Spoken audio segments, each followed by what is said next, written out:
What are you doing? You brought my husband to a public place? He's undercover. We're perverts, see? You're not fooling anyone. Kevin Zipper is up, for God's sake. This is insane, you guys. Yo, this is sexy, man.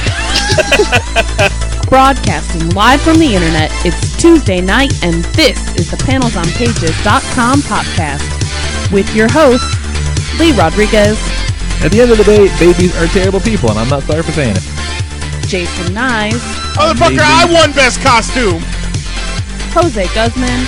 Yeah, I know nothing about Firestorm, except for his hat's always burning. And Kelly Harris. Boy, love, it appears we got a penis in the mail. I glued my fucking eyes shut! I just want to see all these Yelp reviews of Jose's jizz. Oh, sorry, I knocked over the salt. Like you had anything better to do.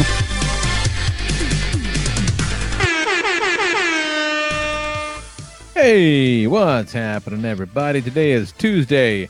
It's March 27th, 2018, and this is episode number 418 of the PanelsOnPages.com podcast. I'm your host, the Lord Reverend Lee Rodriguez, and joining me tonight, we got Mr. Jason Knize. What the fuck, dicky heads? Jose Guzman. Hard to find wreck in DC. And Kelly Harris. What's up there? For the record, Ronda Rousey cannot time travel. Oh, God. I watched that today. What a fucking dummy. Wait. I watched that. Okay. What? Like, maybe... Oh, you didn't hear about that? Oh, No. my God. No. So she was in an interview on, I want to say it was some kind of ESPN thing, I'm not sure. Or some podcast, maybe. I don't know. Something. But the guy asks if she would go back, you know, in some time, if she would go back to UFC. The best, you know. It's like, yeah, he could have worded it a little better, and he stuttered like half a second. But instead of say, he says, you know, when did you decide you weren't gonna fight again? He says, I never said that. He goes, oh, so you think that, you know, possibly you might go back in time? Like, that's what he said. And she just like stares straight forward, goes, I can't travel through time. No, before she gets really shitty, she goes, oh, she gets really angry so about she it. says, is that your question to me? Can I go back in time? Can I time travel? And the dude's like, no. I mean, like, you know, given time, would you go back? And she goes, no, I can't travel through time. It was super awkward. I love it. And WWE's trying to push that woman as a face. And see, that makes me think that she's not... That fucking dummy. She's not transphobic. She's not a Sandy Hook truther. She's just an idiot. Oh, my God. Oh, Lord. Yeah, I recently learned about the whole Sandy Hook of it all with her, and I'm like, yeah, no, that makes you a trash person. Well, I mean, I don't want to defend her because obviously no, she's trash. She's an idiot. She's dumb trash. But I think both the things that qualify her as transphobic and a Sandy Hook truther are one-off comments that were recorded and broadcasted. So it doesn't look good, but it doesn't necessarily qualify you as a Sandy Hook truther if you're like, I don't know. I mean, maybe some shit went down. Who knows? Everyone knows. I'm just saying. But the fact that she can't time travel... Yeah.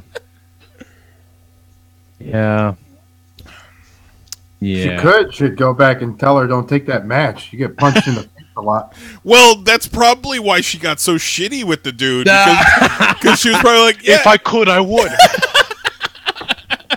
Fucking asshole. What are you saying to me? What? You don't think I've tried? I've followed the plans to a T. And the shuttle didn't lift. I can't get the gigawatts.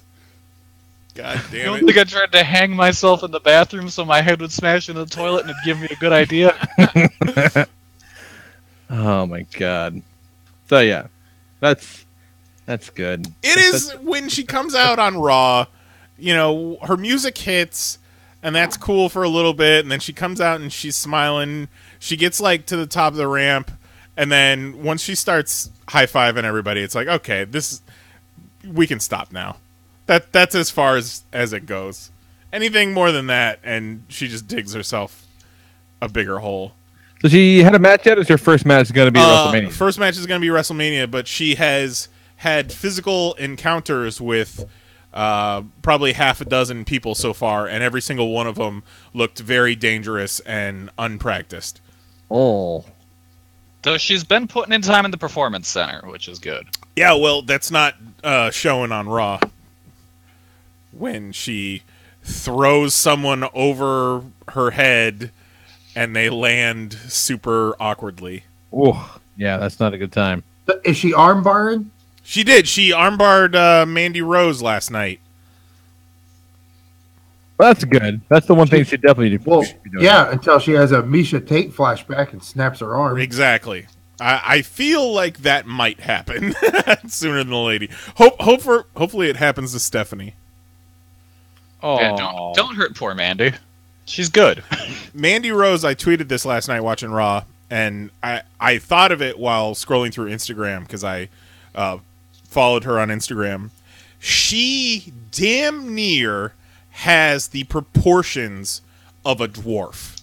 But I can kind of see that. like she's super compact, and she's got that's that. so fucking funny you said that. I said the exact same thing about a dude at work this week.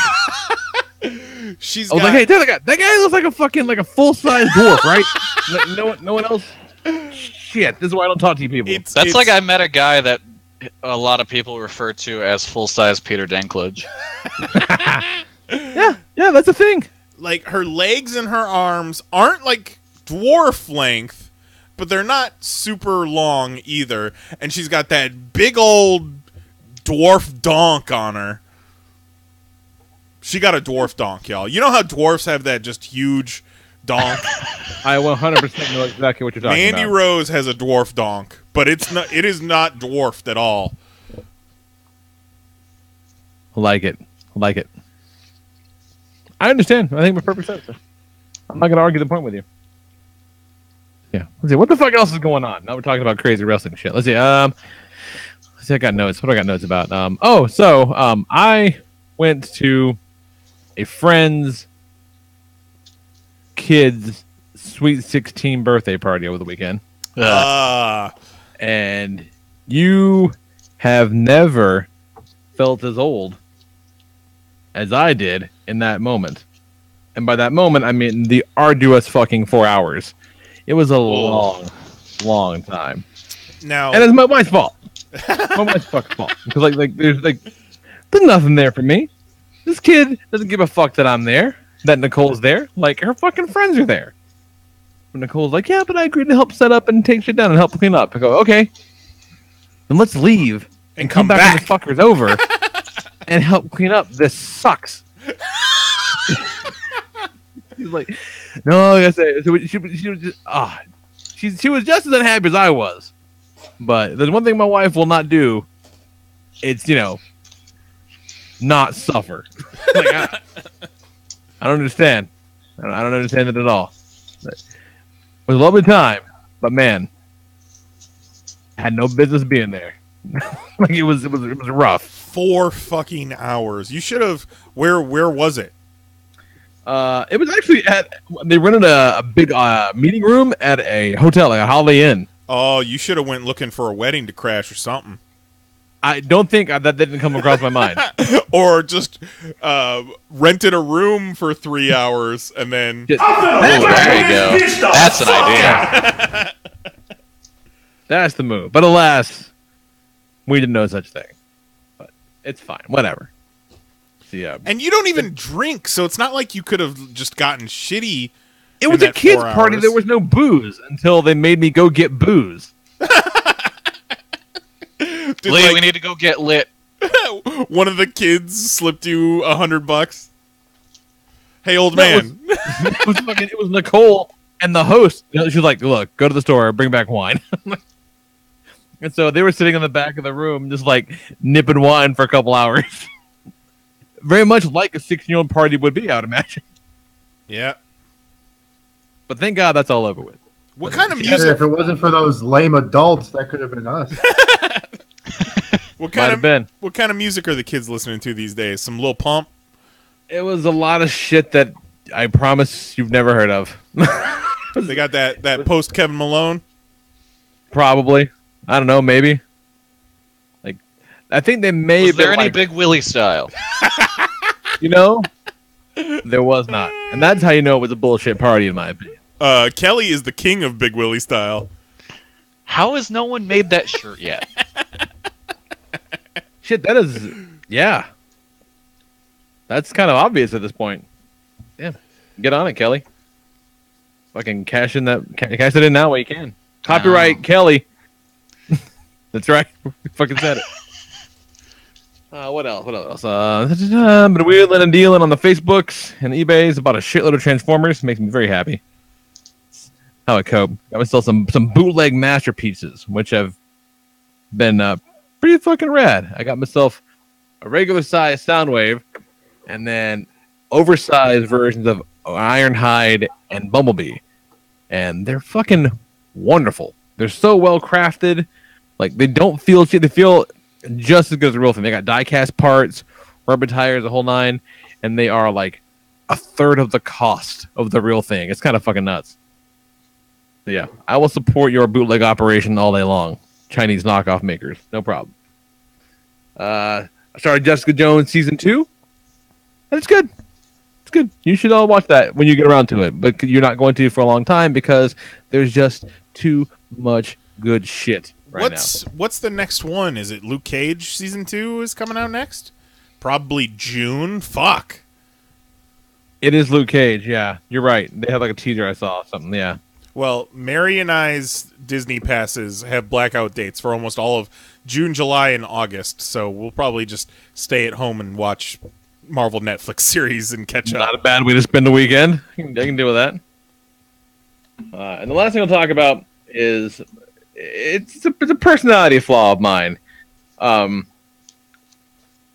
folks at work this week learned just to what insane lengths I will go to prove that I'm right. When I know that I'm right. I saw the tweet. Like, this bitch brought a knife to that gunfight in a big, big way. Like, just, and it did that thing where, like, you know, you send the email, and instead of sending the email, like, you also, like, you know, copy the boss on the email. And I'm like, and it was like the first time we talked about it. It wasn't like, you know, this is a thing and like it's been an ongoing thing, so we're going to try to escalate on the fly. It's just, we're just going out the gate. Boom. Copying the boss lady. Like, okay. All right. That's fine. Said, I'll get back to you on this. And then I spent 4.5 hours making a PowerPoint presentation, 3 different versions of an Excel workbook, and a Word document, going through every possible permutation of how this conversation would go. And all roads lead to, no, I'm right. And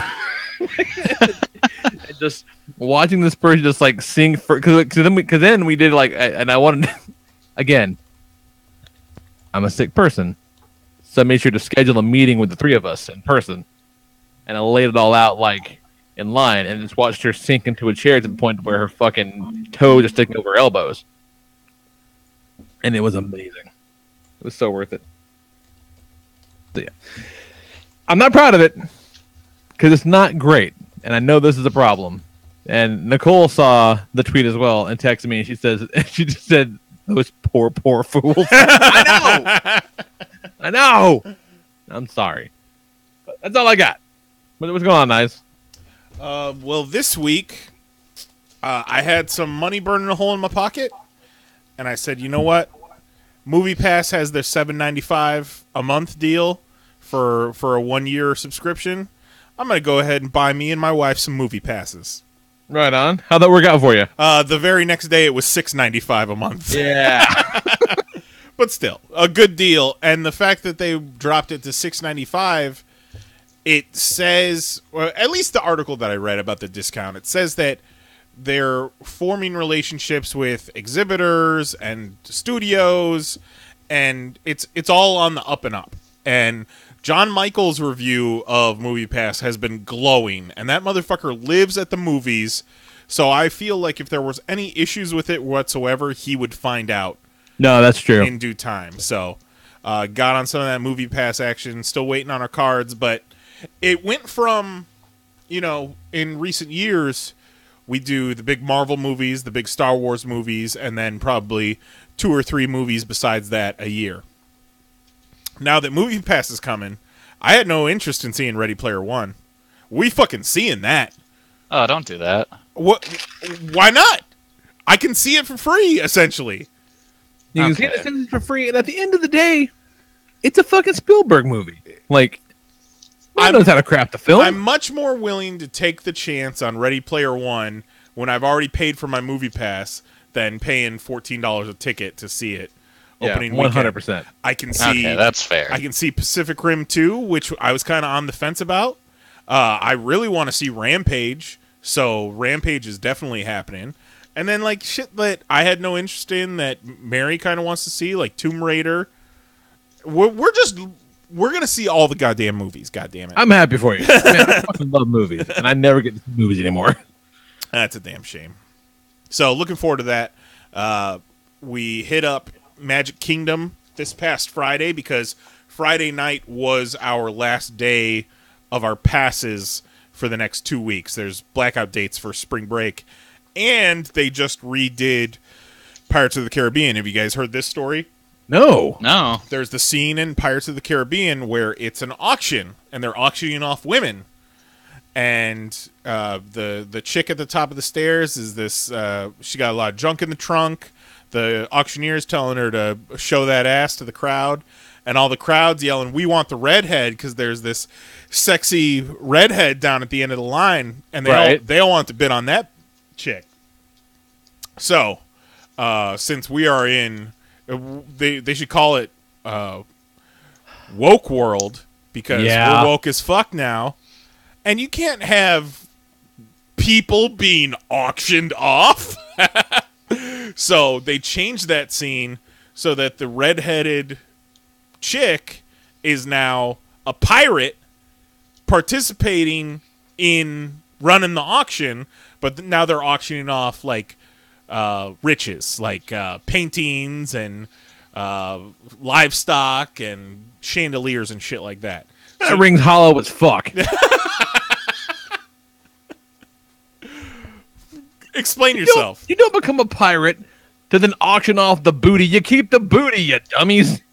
Well, the scene isn't the greatest, and the changes that they made aren't great.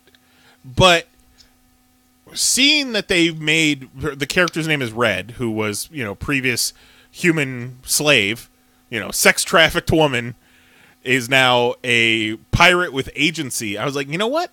They need to make her the main character of this ride now. Fuck Jack Sparrow, because allegedly he beats the fuck out of his wife. So make Red the main character, and then restart the whole Pirates of the Caribbean movie franchise and make her the main character. Why not? Yeah, I wouldn't say no. Get some fresh legs under it. Everybody's kind of sick of Johnny Depp and Jack Sparrow. He can have a cameo in there as like one of her ex-lovers. And like they run across each other, and she punches them in the eye. So just spitballing some ideas for universe building for Pirates of the Caribbean and the newly liberated Red. Other than that, I'll save some of the shit that I watched for Comic Talk. Some Netflix and some movies and stuff. But Wednesday, we got the news that Toys R Us was going to be starting their liquidation sales Thursday, March 22nd. So you better believe it. Me and the wife, Thursday night, headed over to our local Toys R Us.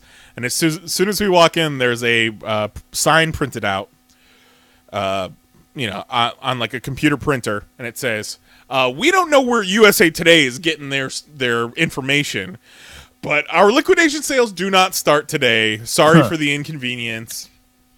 We do want you to know that we're no longer accepting returns or checks, so fuck off." So no sales, but worst case scenario, we got to walk around Toys R Us for a little bit. That's never a waste of time. I went over the weekend, and they were starting the sales, but it's just bullshit, like 10% at this point. Oh, yeah. That's the thing. They're going to start them low, and then every couple of weeks or so, they're going to jack them up, and the good stuff will be gone by the time there's any real good sales going on. Yeah, and it's already gone anyway, because they hadn't stocked my shit in a while, but there's like all the big, like, store closing signs, whatever, but then there were some handwritten signs that were equal parts hilarious and kind of sad. Like, they'd written a sign that said, "Hey, we're losing our jobs. Yeah. If you're hiring, let us know." Oh, that's kind of cool. Right. Like, it's kind of clever, but also kind of sad. And then the other one said, "No, we don't have a closing date. This is a liquidation. So basically, when everything's gone, so are we. But hey, enjoy your sales." I will say this, though. Obviously, to put up that sign that they put up, they obviously have been getting a lot of people coming in there and being like, "Where's the sales? Where are the sales at? What's going on? Where's the sales?" Exactly. To the point where they got to put up a sign. I will say this, however. It was the busiest I've ever seen that Toys R Us, and people were buying stuff. I think it's all a fucking ploy. Because Christmas didn't go well, so they're like, fuck it. Let's tell everybody we're closing. Everybody will get nostalgic for Toys R Us and come back and start buying shit. And then, boom, we're back in business. I know. You find out that the fucking guy who is trying to kickstart KB Toys is like also the Toys R Us guy. Like, haha! Me all along. So yeah, that's right on. What's going on, Jose? Chilling in Washington, D.C., awaiting the arrival of this guy and a bunch of other nerds. Well, I'm not bringing the nerds with me. Are you in DC right now? Yeah. Right on. I had a beauty show last weekend, so I was there tending to the beauty needs of Washington, D.C. And then the week after, this weekend. So pretty much I would have flew home tonight and then flew back tomorrow. That's silly. So yeah, we got Awesome Con this weekend. Did you see any of that craziness with the March for Your Life over the weekend? March for Our Lives? Looked like a bunch of standing to me. Oh my God, you're such a grumpy old man when it comes to this. Right. Well, I'm just saying, if we're going to march. They did march. They marched. March from where? They marched from one place to another, and then there was a big stage, and they watched a bunch of speeches. There were marches everywhere. People be marching, man. They had to march there at some point, even if they weren't all together. Then it's not a march. That just means they met there. God damn it. But no, I did not go. But you didn't obviously. You didn't see any residual like busyness or traffic because of it? No, I stayed away from all that shit. Too old for that many people. Yeah, there were a lot of fucking people. Get out of here, crowds. Yeah. Which is one part inspiring, another part just anxiety inducing. Yeah. Well, I mean, it's good, you know. Stand up for what you believe. Make your voice heard. The American way. But pay your taxes, people. Fucking I don't know. Nothing wrong with having guns. Just fucking don't give it to dipshits. But if people are going to get it, they're going to get it. And aren't these kids shooting kids? I still think the bigger issue is parents and mental illness. Guns come third. Oh, I love this right now. I'm not saying a word. Nope. I'm just gonna let this one ride out. Just saying. This has been Jose's Hot Takes. shit. Nothing worth talking about, Jose? Nothing worth regaling us with?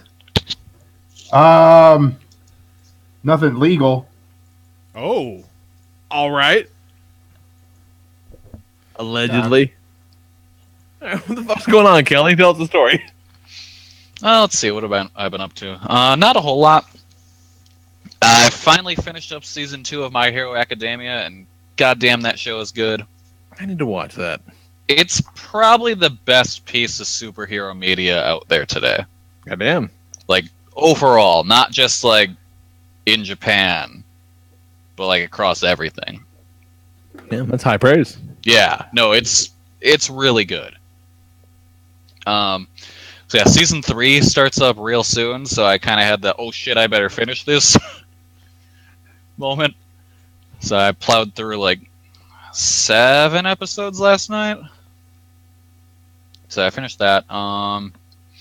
Sunday night was the New Japan show from Long Beach. I reviewed that for Voices of Wrestling. That was a good time. Main event was fantastic.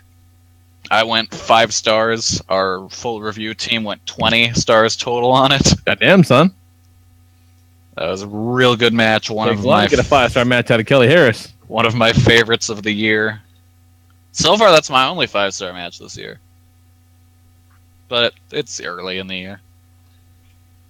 What else? I think I haven't been up to much. Oh, I got Detective Pikachu in the mail on Friday. Oh shit, that's right. That's out. I hope they Yeah, I hope they put some holes in the box so he could breathe. The amiibo for it is fucking enormous. It's like double the size of every other amiibo. It's amazing. Just catch double to come that way. Oh yeah. Yeah, Detective Pikachu's a fun time. It, oddly enough, is probably the most realistic take on a world with Pokemon that I've seen. That's kind of what I figured. Yeah. Yeah. Forced into indentured servitude. Yeah, and it's like they kind of just, hang out in the city and shit and follow their owners around. But, like, not a single person has battled once in this game. There was a fun little cameo where you meet up with Ash's Pikachu.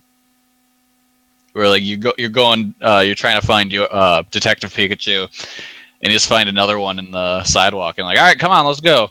And then it doesn't talk to you; it just does normal Pikachu noises. Right. So Detective Pikachu walks up and is like, oh man, sorry about my friend here. I hope everything's all right. And I was talking for a bit, and he goes, oh man, I hope everything works out for you and your best friend, so you can be the best there ever was. That's funny. I was like, all right, see you later, and then he runs off. So that was a fun little cameo thing. But yeah, outside of that, I really have not been up to much.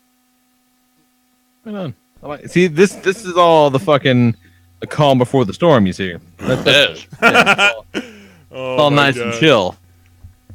We're taking next week off, right? Yes, we can. Well, I mean, we don't have to. The 4 of us are leaving Tuesday night. We're going about 4 hours and then stopping at a hotel and then driving the rest of the next morning. Well, then, let's definitely skip next week then. Okay. Right, and if we skip next week, and then, I'm looking at March. Fuck. If we skip next week, which is the 3rd, we come back on the 10th for our post-WrestleMania show. That would be 4/19. And then on the 17th would be episode 420, which is 3 days before the actual 420. Oh, shit. Hang 10, bruh. We do love a theme episode. We're all going to smoke salvia that night. We should do a half-baked commentary. Oh, God. I love that movie. Kelly's never seen it. Nope. I'm only half kidding. Now we'll do it in a minute. I put the finishing touches up on my Google Calendar for next weekend, and goddamn, it's a lot. Yeah. It's a lot. Kelly said, let's do a little Mania weekend preview. Yeah, why not? Because I just did one of those podcasts at 7 o'clock, but I'll do it again. Yeah. We've got a couple of people calling in around 11 for actual fantasy football, so we got time to kill. Awesome. All right. Great. So let's go through our schedule. Thursday, things kick off at 3 p.m. for Game Changer Wrestling presents Matt Riddle's Bloodsport. The whole show is contested under knockout or submission rules, and there are no ring ropes. Yeah, it occurred to me today. That's the fucking first thing we're gonna see. Yup. Like, that's number one. Madness. And that is main evented by Matt Riddle taking on Loki. That should be awesome. Also featuring Nick Gage versus Tim Thatcher, Walter versus Tom Lawler, Dan Severn versus Chris Dickinson. Should be a good time. We should get a mark picture with Nick Gage. Like all bloody. I won't say no. And we can all do the MDK hand signal. Or whatever. Then later that day at 8 o'clock, we're staying in the WWN venue for Evolve 102. Headlined by an Evolve Championship match, which sees Zack Sabre Jr. defending against Matt Riddle. There's a tag team match of Daisuke Sekimoto and Numenori Sawa versus Tim Thatcher and Walter. That one I'm very much looking forward to. Daisuke Sekimoto is one of my favorite beefy Japanese boys. Lots of Japanese boys showing up this weekend. And I'm very excited to see him and Walter just slap each other. Walter might be the hardest chopper in all of wrestling right now. So those two together, mwah. I'm an Italian chef. Kissing my fingers. Pizza! Get your pizza here! That show also features AR Fox versus Will Ospreay. And you might know AR Fox as Dante Fox from Lucha Underground. So those two are going to bounce around everywhere. And we also know AR Fox from every fucking show that we went to last year, too. Yep. That goddamn ladder match last year. Jesus Christ. Does he still come out to the ring to What Does the Fox Say? I don't know. Ding, ding, ding, ding, ding, ding, ding. Then we go to Friday, where at noon we'll be seeing the Crash Lucha show. And this is like an authentic-ass Lucha show. Conan bringing the crew from Tijuana. Oh, we're going to see somebody blow a donkey? Maybe. Someone shooting ping pong balls. It is New Orleans, too. Let's not forget. That show is headlined by Penta 0M versus Austin Aries. Fuck yeah. That should be cool. Penta ping pong. We'll get to see in the semi-main the Skeleton Daddy himself, L.A. Park. Oh my god. This guy be like 107 years old. Oh yeah, and I really want him to throw a box of beer bottles at someone's head. Jesus. That's all I want. The chairman. There's also a match on there that is probably going to be amazing. Ray Phoenix versus Flamita. And Flamita will blow your goddamn minds. That guy's amazing. Sounds like a Spanish dessert. Yeah, it does. Rich Swann may or may not be in that match, depending on if he shows up or not. Because no one knows what's going on with that right now. All right. Let's see what else is on there. Bandito and Black Boy versus Desmond Xavier and Zachary Wentz. Nope. I saw Desmond Xavier and Zachary Wentz at AAW last week, and those guys are awesome. No. Oh, and that's actually a three-way tag. There's also the Chris brothers in there, too. No, this is Wokamania week. We can't have a wrestler named Black Boy. I veto that shit right now. They already made Black Danger change his name. To what? Black Boy? No. Just Davey. Those are two different guys. I'm not sure which one he is now. Oh, no, Black Danger's still on here.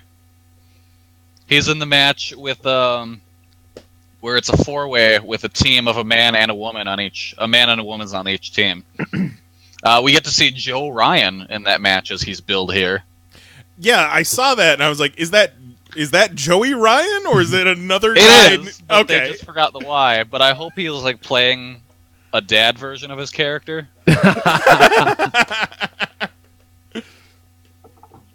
So that should be a lot of fun. That has the biggest chance of us seeing someone stabbed with the bottle. Cool.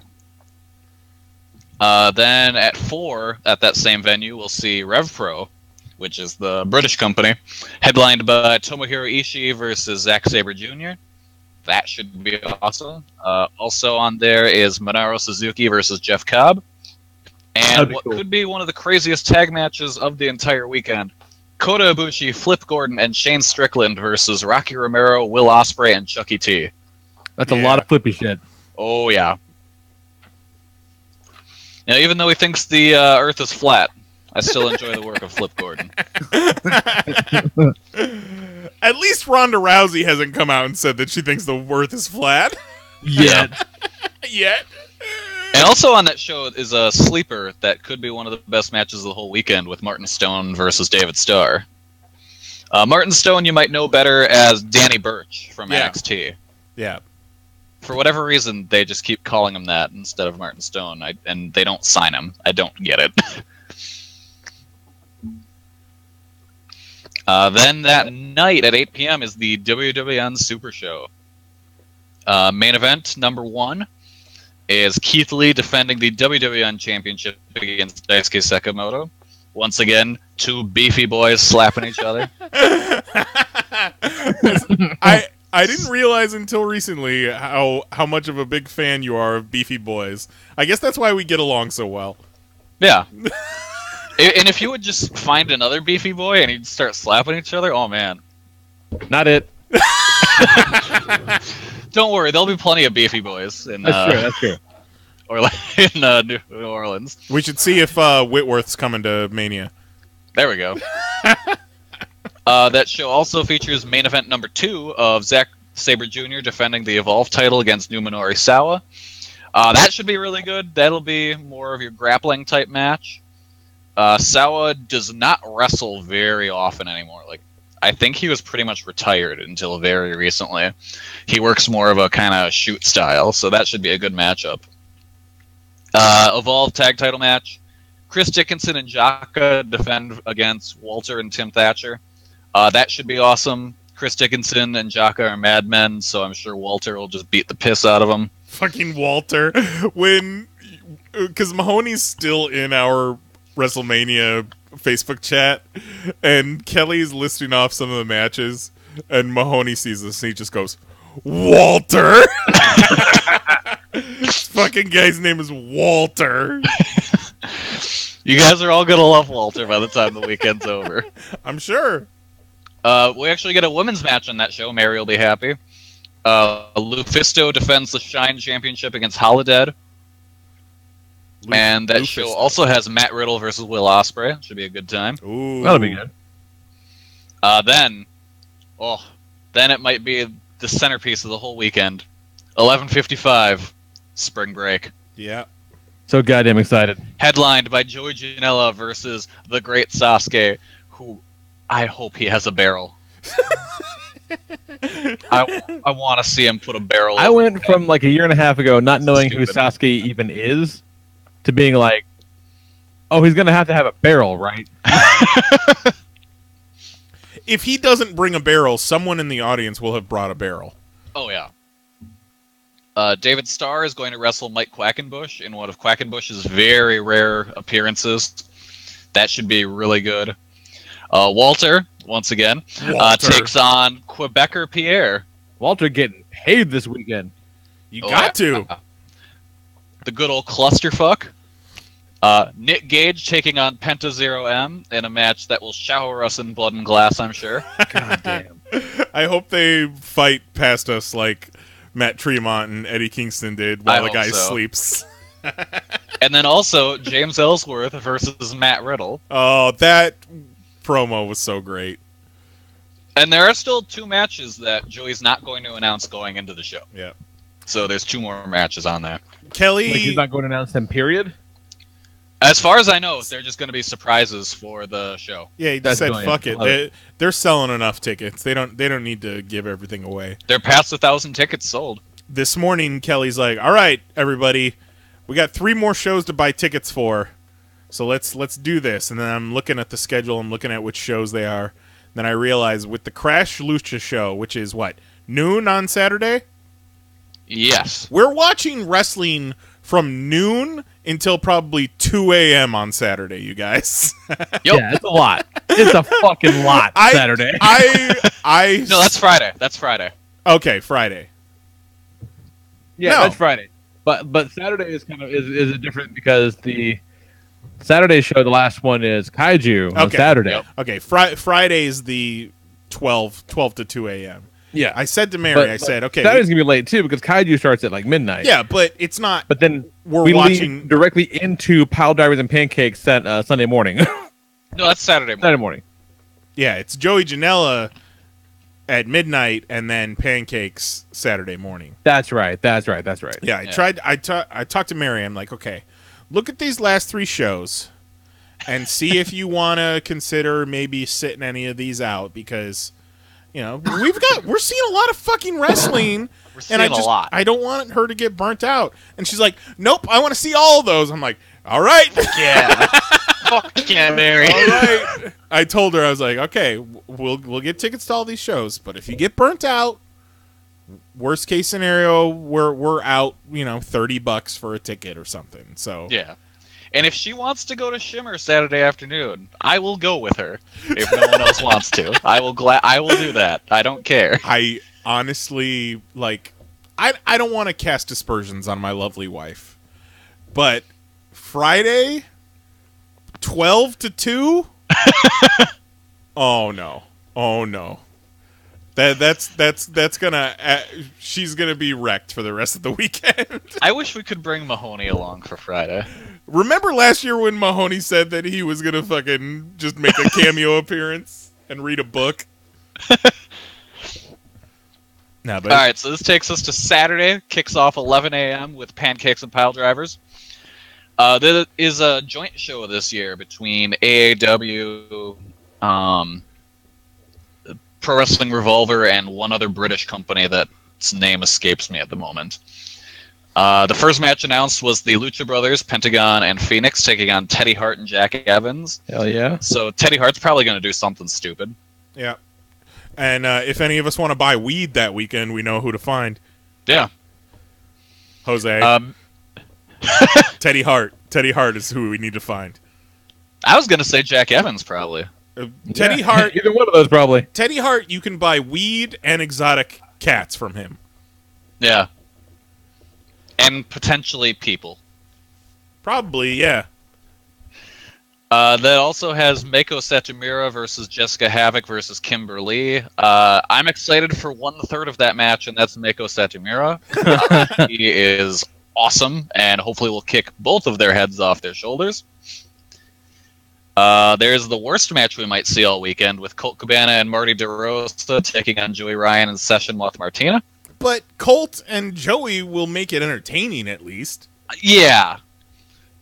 I should say probably the worst worked match. It might not be an unenjoyable experience. Mary thought that one of the shows we were going to go see that we still needed to get tickets for was CZW, and she's like, yeah, I want to go to that because Joey Ryan's on that show. I really like Joey Ryan. I'm like, no, we're not doing CZW. But we'll see Joey Ryan a few other times. She really likes his dick gimmick for whatever reason. I'm not sure. It's a good time. It's a lot of fun. The show also has Jeff Cobb versus Shane Strickland, which should be very good. Really? Yeah, Sammy Callahan and the Christ Brothers versus AR Fox, Joey Janela, and Brian Cage. Ugh, That'll be good. Christ Brothers, yuck. But at least they put in effort. I will say that they put in effort, and they're fun to watch. So those guys will just all destroy each other on ladders and shit, probably. Fuck those guys. Also has ACH versus Trevor Lee for the AAW Championship. Those are big beefy boys for you, Kelly. Remember when Dave Christ defended someone for giving someone AIDS knowingly? Oh god, I don't remember that. I think it was on PCW. Oh god, Jesus Christ. yeah, wasn't my PCW. not my president. 4 p.m. maybe CZW if we feel like it. Probably not. I ain't Unless gonna they unless they announce something insane, I don't see it. Because this card is kind of an afterthought to them, it feels like. If not, potentially, if Mary would want to go, Shimmer's right around that time. 8 p.m. if we feel like it's style battle. Tickets are only $10, so we could easily just show up halfway through. Just kill time before Kaiju. $10? That's not bad, because some of these shows, the fucking Yeah. Lucha show was goddamn $34. Yeah. Fuck, guys. Yeah, no, style battle, because they're up against NXT and Ring of Honor. They know going to show up, so they're like, $10, sit wherever you want. That's cool. Yeah, no, so it's like, and it's a fun enough card. It's a tournament. I don't know how much effort they're going to put in, but who knows? Nick Gage versus Keith Lee should be fun. So, who knows? If we got time, we might go, because, again, $10. Nick Gage versus Keith Lee sounds like a hate crime waiting to happen. And then 11:55 p.m., Kaiju Big Battle. The only match announced so far is Unicorn Party taking on number 13. Number 13, did we see number 13 last year? I remember Unicorn Party. I think number 13 is one of Dr. Cube's goons. Ah, Dr. Space Cube. Oh no, Dr. Space Cube is Vaults of X-Stop's character. Yeah, Dr. Cube, the guy, he cloned himself about a million times. Yes, that was great. Ended up with the Dr. Cube Battle Royal at the end. Yeah. What was the dumbest shit I've ever seen in my life. What was the hamburger? Bear burger or something like that? Yeah, because he had bear arms. There was the Bear Burger. There was the monkey guy who crafted the best Hell bit of comedy monkey. I've ever seen. With the pizza gimmick, that was so fucking funny. That was amazing. Just amazing. I completely forgot about that. That was what, I was talking to Mary, and I was like, she was like, I don't want to miss out on any of this stuff, because the one show I skip is going to be the show that you guys don't stop talking about. It's going to be the meme for the next fucking year, like Kaiju Big Battle, and because all I heard after WrestleMania last year was Onita spurt. Like, I want to be part of the fucking joke this year, you jerks. See, I think she's into it. gonna surprise you. I think she's gonna fucking hang all weekend long. Oh, yeah. No, I think she will. I'm gonna make sure to play this back for her too, and let you know that I got her fucking back. I'm not looking down on her whatsoever. I'm just looking out for her well-being. And hey, we have all of Sunday open, except for when WrestleMania is on, but fuck, we don't really need to pay attention to that. Yeah. we got good chunk Thursday. Friday is fucked. But good chunk Friday. So yeah, we'll be able to see. We'll see plenty. I'm pretty excited about the chance to see the city. I want to go see Marie Laveau's tomb and shit. Yeah. Because I'm a mark for that kind of shit too. Cool. Fun. But yeah, all right. Let's take a quick break. We'll come back. We'll do a football thing, and move on about our business. Man, thanks for fucking hyping us up, Kelly. I'm ready. I'm ready. Oh, Goddammit. No, I'm hyped. It'll be fun. All right, enjoy this. Back in a minute. Love you. Bye. Break!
Ripped Apparel is your one-stop shop for limited edition t-shirts featuring all the crap that you already like anyway. Every day you're going to see 3 new limited edition designs available only for 24 hours. That's just a single day. After that, they're gone forever. And best yet, if you want to check them out, buy a little something, they're going to throw a little kickback to us, your folks, your friends here at the Popcast. So go to PanelsOnPages.com, click that banner at the top of the page, or on the sidebar at pcn.PanelsOnPages.com, or you can just update your bookmark, check it out on your phone every single morning. That's what I do. Ripped, that's RIPT.PanelsOnPages.com. T-shirts start at just $10 and they'll kick us a little something every time. Help us keep the lights on, help us keep the podcast going, help us keep the site up, and gets you a pretty cool t-shirt, man. Cool swag, cool shirts, good people, good deals from your favorite podcast. So check it out. Ripped.PanelsOnPages.com. 24-hour limited edition t-shirts that are pretty damn awesome. Check it out. And now back to your regularly scheduled podcast.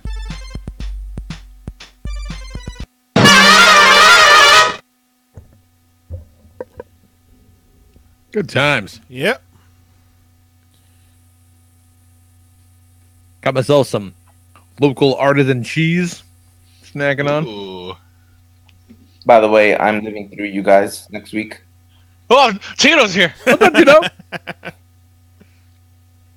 I'm living vicariously through your guys' WrestleMania experience. You're going to be at Walt Disney World. Get out of here. Yeah, we'll be knee deep in Mouse shit. Just clothesline everybody you see. There you go. Get in the spirit. Next year, Tito, it's in your neck of the woods. Don't schedule any Disney trips. Talking about it on Twitter, I'm trying to get Kenny in for next year. Sweet. Love that boy. That's great. He'd be a damn good addition. He would be. I mean, it's not to say that he wasn't always welcome. Solid dude, that Kenny. Solid dude. Hey, can you guys see me? Yes. Okay, that's gonna come in handy in a few minutes. Oh, I can't see. Oh, you're you. gonna show us your dick? Hey, listen, if that wins the matchup, yes, I will show you my dick. Yeah. Man, willing to do anything to win. Gonna see some Tito dong? You guys can see him? I can. Well, I have my settings configured to specifically not. So it's just me. Maybe. Might be. Oh, because I have visual aids. Oh. Well, this is an audio podcast. Sweet I hog. would verbally explain it, but if you guys, for the football impaired, the visual might come in handy. How? All right, fuck it. I'll bite. How would I change that? In your settings, a little gearbox up the upper right. Yeah. Click it and hit bandwidth. And there's a thing that incoming video. Mine is at the audio only. Ah. So I'm not set to the SD. So Nice. There he is. There's my boy. Fresh faced young baby boy. If you're quiet enough, you might hear my neighbors arguing. Ooh. Oh shit. As I hear her scream, "Don't touch me! Don't touch me!" Oh, Oh, no. no. Are you making the best use of your phone time right now, Tito? You may want to call the authorities. Nah, it's quiet now. Let's get the police on Hangouts. The police will be the tiebreaker. Quiet now because she's dead. God damn. God damn. What up, Jose? Tito. Juan in the chat says Tito's Hispanic. That dong is huge. I don't think that's a Hispanic thing. Is it a Hispanic? Like, I know you have a fucking rhinoceros penis, Jose, and I know Tito does, but I don't think that's because you're Hispanic. I don't think it doesn't hurt. I'm just blessed. I'm just saying, we're one shade away from black.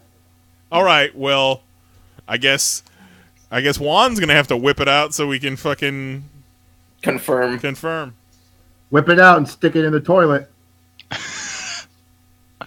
No one wants to do that. No one wants that. All right, without any further ado, get down some brass tacks, as it were. All right, we are still in round 1.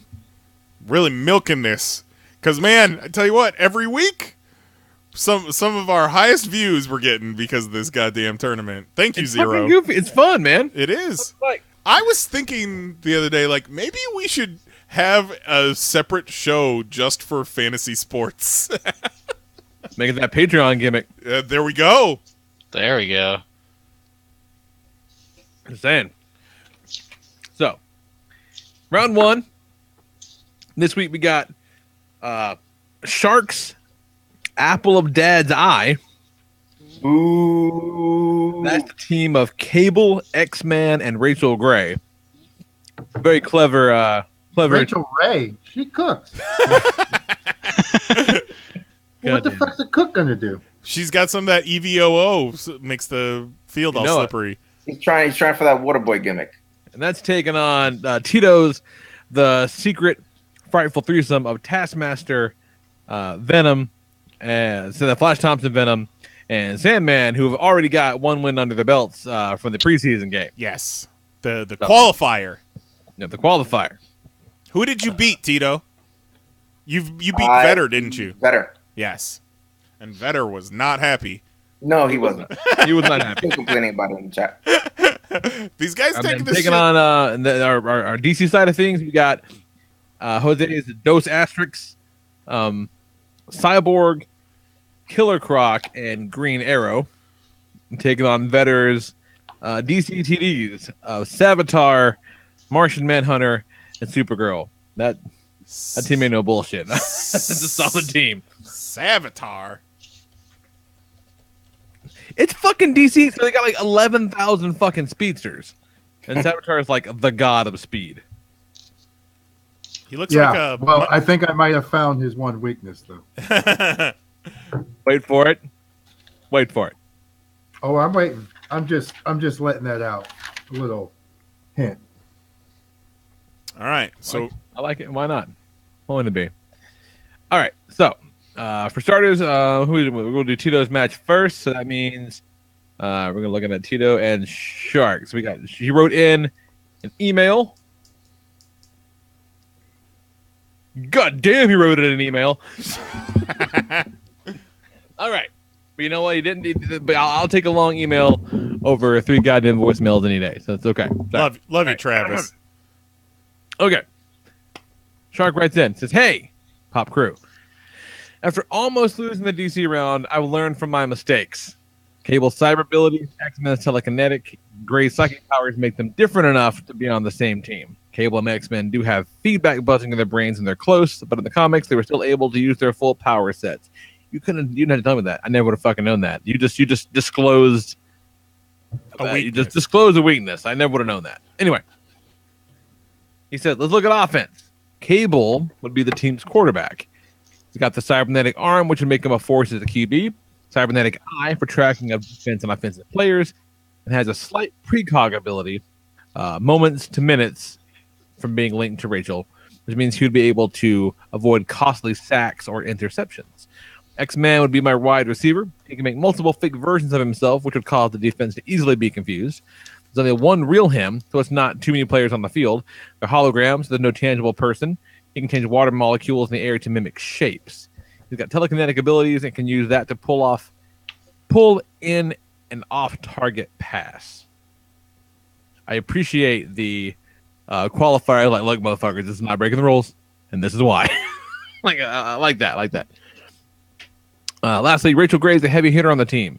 She's the strongest psychic. She can cloak herself to run with the ball. She can link the team together so they're always on the same play, like that. While she's running and cloaking, X-Man can use the telekinetic abilities to block her way. Rachel's precog ability will allow her to inform her teammates about plays before they happen or warn of sneaks, play action, or other trickery.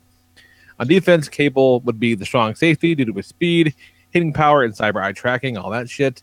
X-Men's linebacker, stopping ring attacks, and Rachel would have the wide receiver covered. They work well as a team because they're siblings and have had to work together before. They're battle tested and know on the field that they must work together. On the other side, Taskmaster is a formidable foe. He's a genius, tactician, athlete, and has super mimicry. But he can only mimic what a typical person can do, no powers. He can't mimic Cable's cybernetic abilities, X-Men, telekinetic, blah, blah, blah. If he learns to juke like Barry Sanders or throw like Peyton Manning, it's only to a human ability. He's able to only keep so many things in his brain at a time. When he learns new things, something drops out. I'll give that he can learn football schemes. His power means he would beat them in hand-to-hand. But the powers may... My team... Oh, fuck, this is a terrible sentence. His powers mean he would beat them hand-to-hand, but the powers my team have would negate his abilities. Venom Thompson has the same weaknesses as Venom, plus PTSD and alcoholism. Oh, God. He is weakened by sound and heat. X-Men will be able to cause the molecules around Venom to vibrate and heat up, allowing the symbiote slowing the symbiote down. Venom's strength and powers will be negated by the heat around his body. The mental blah, blah, blah, blah, blah, blah. Let's see, with a reading. Okay, yeah, whatever, fine.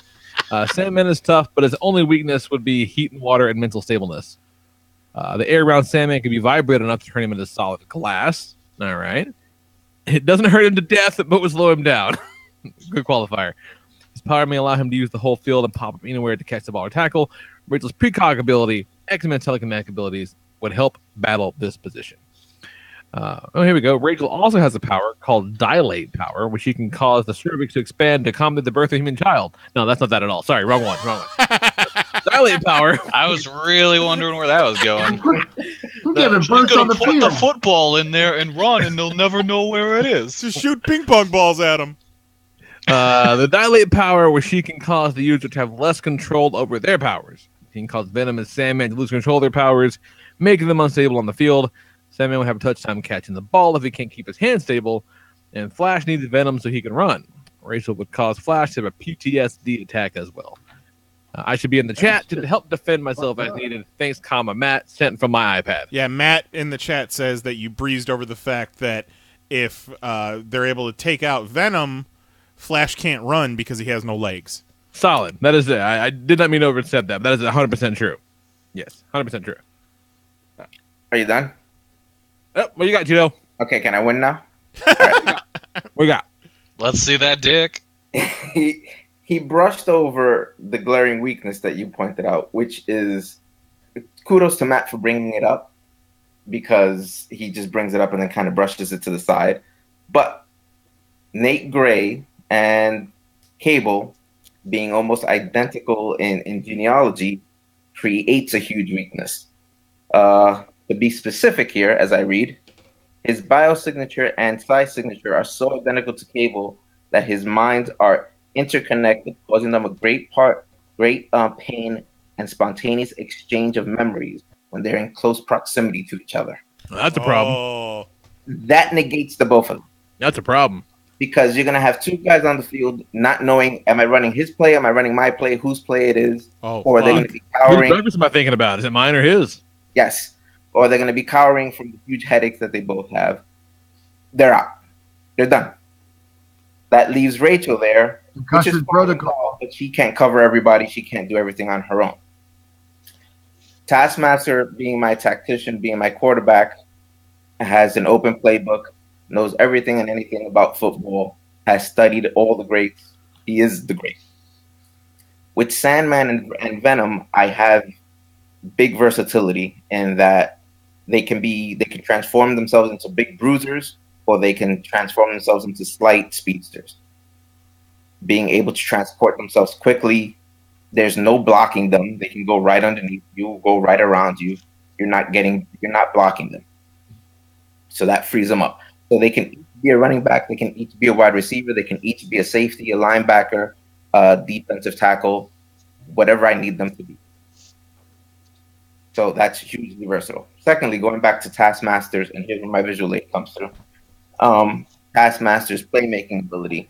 This is the play that will not only win the game, but will be the play of plays, so to speak. The play of plays. All right. You got Taskmaster at quarterback. Venom and Sandman lined out to his side, with Venom being further wide out, slightly to the back. As Taskmaster hikes the ball, Sandman forms a wall of sand. Taskmaster pitches it to Venom. Venom starts running reverse around Sandman, at which point the defense will be coming in thinking it's a run play. Venom right here will drop the ball behind Sandman's wall, unbeknownst to anybody. I'm so into this. Taskmaster, and he'll continue running this way. Taskmaster will then come this way, pick up the ball, stop for a second. Everybody's now going to Venom thinking he has the ball. And meanwhile, Sandman goes up here. You guys know what this play is called? What is this play called? The annexation of Puerto Rico. Love Boom, it. I win, give me my trophy. All right. All right, to catch up, Matt in the chat, some of his comments were, Flash Thompson is basically Professor X without the mental abilities once you get rid of Venom. And then he also said that Cable and X-Man were able to use their powers to battle each other in Cable 30 and X-Man 14, and that Rachel Gray is able to keep them together. They all beat Sinister together. Lee says, I could beat Sinister. Well, now, to the team aspect of it, Taskmaster has been on teams with both of these guys in the Fearsome Four and in the Secret Avengers. So he has experience with both guys being on the same team. So that gives him something there. With the pre-doc stuff, with Venom, he can be a bit psychotic, which I can use to my advantage, in that it's harder for her to penetrate and read his mind.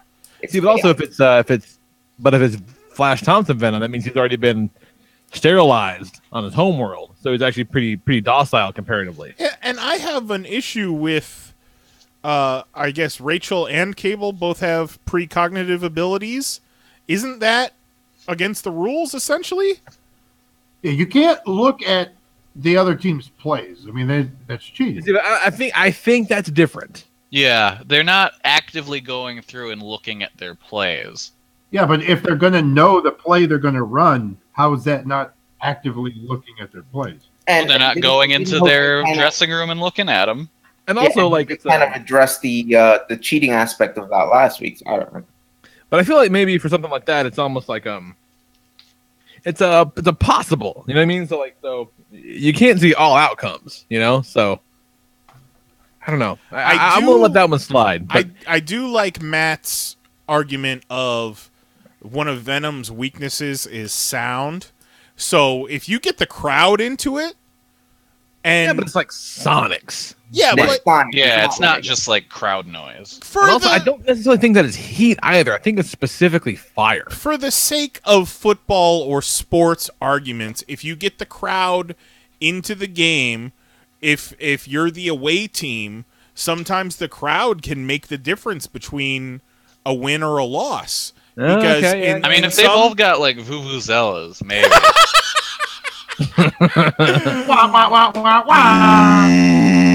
And let's not skate by the versatility of the team in terms of my team being able to be a bruiser and being not necessarily a speedster, but you're wide out. I can put anybody anywhere, so you're not going to know who's covering you, who has you. That man can be ducking all the way across the field. And one thing about having people with mental abilities on your team, you're playing football. You're playing a very, very physical sport. One hit, and there goes your mental abilities. And I feel like Rachel's going to be the only one pretty much out there because the other two are going to be coddling each other because they're crying in pain. I feel like you can say that Rachel can help with the feedback business, right? But I feel like that would put such a strain on her to counteract the. Then you're still a person. You're still down. Instead of concentrating on the game, they're all concentrating on not hearing this feedback. Trying to keep their shit together. Yeah. I think Tito's point about his team being more versatile is a good one because he's got a more varied team with a more varied set of powers.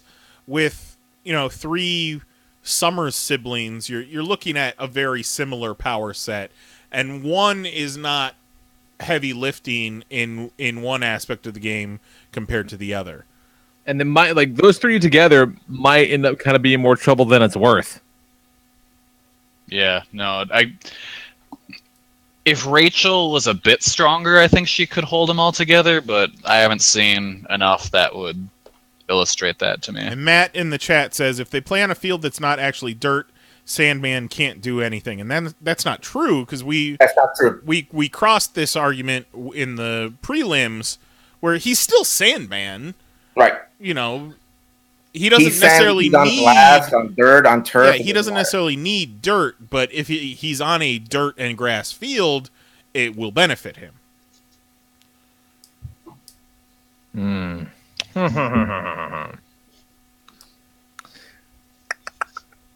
I'm going Tito. Yeah, I'm going Tito. Don't I forget, still say that Taskmaster is the ace in the hole. don't forget Taskmaster Anakin is Puerto Rico. tough to fuck with.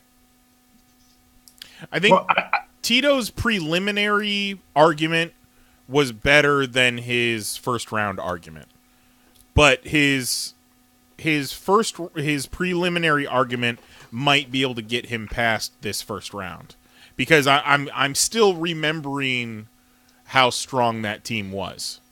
It's a good team, and I am worried about coming up against Taskmaster at some point in the future. I'm interested in Jose's opinion.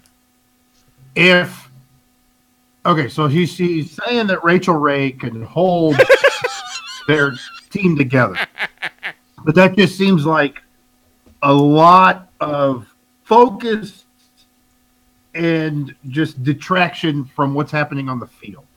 Right. So you're not. Have you ever tried to type an email and listen to a podcast at the same time? Ever tried to buy wrestling tickets and do a podcast at the same time? This is hard.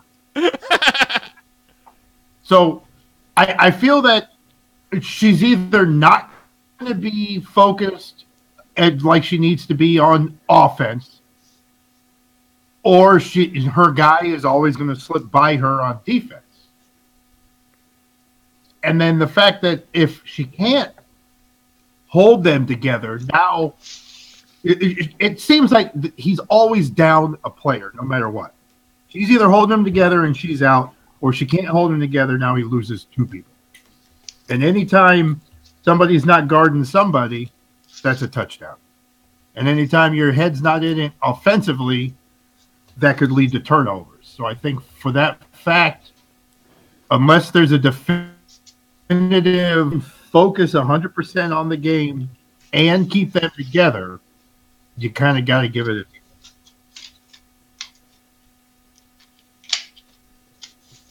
Yeah, I think so. Juan is voting for Matt. We got a couple other people in the chat. I'm really on the fence,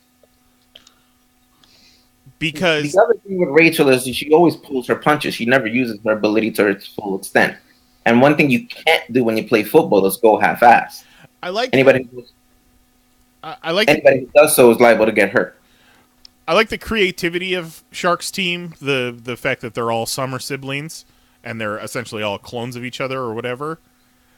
But I feel like in the prelims and this first round that we've been working with, being a psychic doesn't really benefit you in football, especially with the rules here.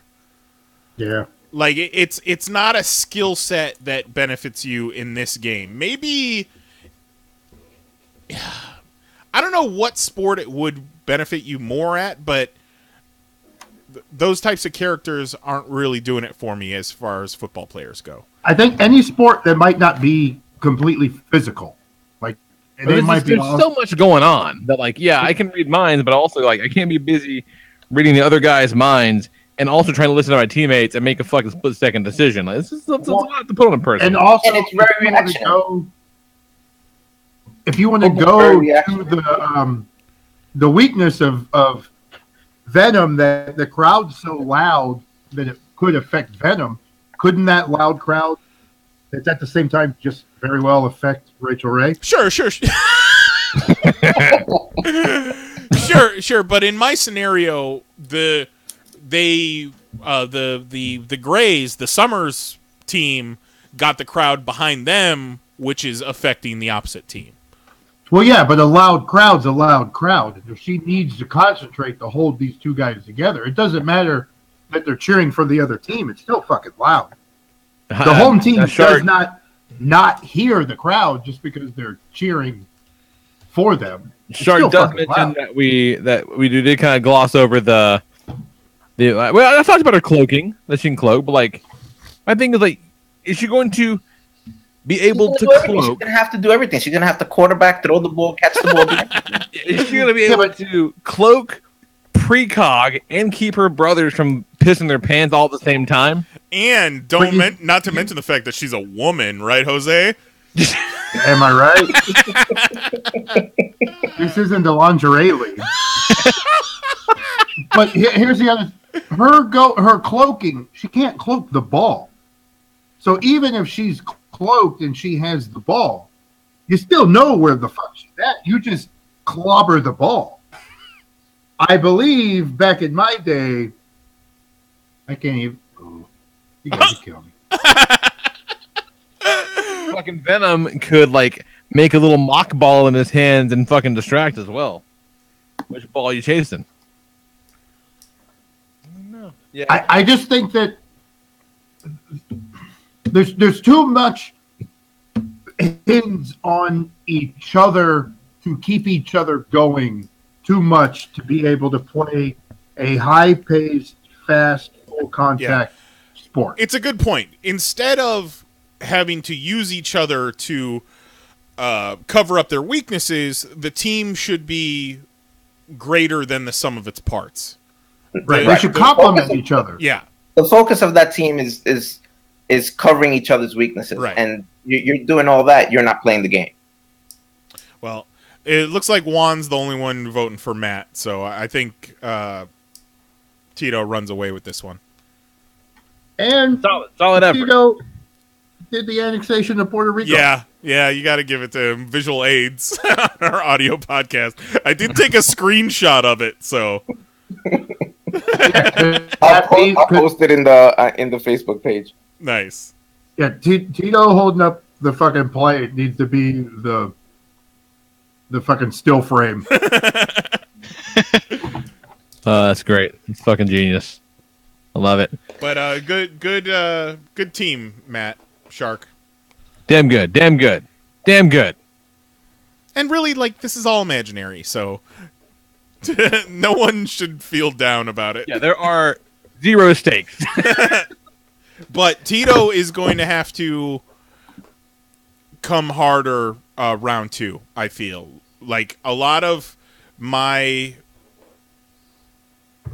opinion of his team being better this round bled over from what I remember the matchup being the prelim round. This is a strong team. All right, you want to hang out for the next round, next game, Tito? Sure. All right. Okay. I love talking football, even if it's imaginary. All right. Now whip your dick out. Now we got Jose Dos Asterisks versus Vetter's DC's TDs. All right, and so Vetter did write in the most lopsided victory in PoP actual fantasy football, he says. That he's claiming he's about to have it? Yes. He's about to have the most lopsided victory in PoP actual fantasy football. For me. So, he says, after the prelims crushing defeat due to failed strategizing, it's time to send out the varsity team. A well-oiled, thought-out, and powerhouse team. Let's not waste time and go straight to the MVP himself, Martian Manhunter. Bold choice as MVP. Okay. Even though I can't use his mental abilities, I'm not stuck with a paraplegic on the field this time. I still have the man Superman said he was afraid to get into a fight with. A super genius with unmeasurable strength, insane speed, and a host of other tricks. John Jones can virtually win this game himself. His ability to phase will make him nearly impossible to tackle. He's a multi-threat to the QB position. He's going to be able to run it, throw it, and even throw it to himself if he so desires. His intellect... No. You cannot throw it to yourself. Objection. You'll have your chance. Yeah, let him finish. You'll have your chance. His intellect allows him to break down any defense and make the right play. At running blocker is Supergirl. Faster than a speeding bullet and more powerful than a locomotive. Once she gets the ball, she is gone. By land or air, it doesn't matter. Her strength will allow her to lay back and block anyone trying to rush the QB. And once she's done putting some poor soul on their back, she's breaking out for a dump pass. Lining up outside is Savitar, the god of speed. And in football, speed kills. A speedster that can use the speed force, but unlike others, is in an armored suit. So in the unlikely event that somebody is able to lay a hand on him, he's prepared and protected. He also has the ability to lend speed to objects, thus making the pigskin travel at a speed only he can see. This will be the fastest offense to ever be put on the field and will rack up TDs at a record pace. Too fast, too strong, too good. On defense, it's more of the same. Speed and power lining up against Cyborg, Killer Croc, and the Green Arrow. Nothing to fear here. Cyborg is a genius, strong and speedy, but nothing that can't be matched, bested by Jones. Killer Croc can no match with Supergirl. He's strong and bulletproof and dumb. Supergirl will overpower him and will have him frustrated to the point he loses his mind and tries to bite somebody. Pretty sure that's a flag and an ejection. And then there's Oliver. Poor Oliver. Unless I'm mistaken, he's an archer with a bag of arrows. And I'm sure if Green Lantern isn't allowed to make a giant baseball mitt to catch a football because it's a different sport, then how the hell does Green Arrow get to use archery equipment? A different sport in football? Without his bow and tricks? That's a human dude waiting to get dropped. And I don't know the rules on that. You guys can decide. In the event that he can use his quiver of tricks, Savitar is grabbing those arrows a millisecond they're released, and then tying Queen's cleat laces together just for the fun of it. And I'm not sure how many his arrows. I'm not sure how his arrows help him catch or run a football, unless he's the QB, which would be hard to throw a ball with all the equipment on. A few factors to take into consideration: Manhunter will be morphing all day on defense. They won't know who to throw to when they see three of every player. They can hope. Ooh, that's actually pretty good. That's a good point. They can only hope they have. They can only hope they have their guy, not handing the ball directly to Double M. He doesn't need to be physically there, so no rules are broken. Just create the appearance of players. Supergirl's breathing can create wind and ice, and Savitar's speed can kick up a giant dust cloud to make it difficult for any of them to see and move. In the event that someone tries to play with fire, Supes is there to put it out. If Oliver pulled a kryptonite arrow, John's sending that thing to space in a heartbeat. And if Cyborg tries to match speed with anyone, Savitar is there with a speed force to drain it. This will be a blink and you miss it game. The unmatched speed and power of DC's TDs will be putting on a clinic, and the only way to see this game is in slow motion replays. Rock solid. Rock solid, better. Rock solid. Is it? Is it? I mean, well, last time I checked, I'm just saying, last time I checked, Savitar's dead.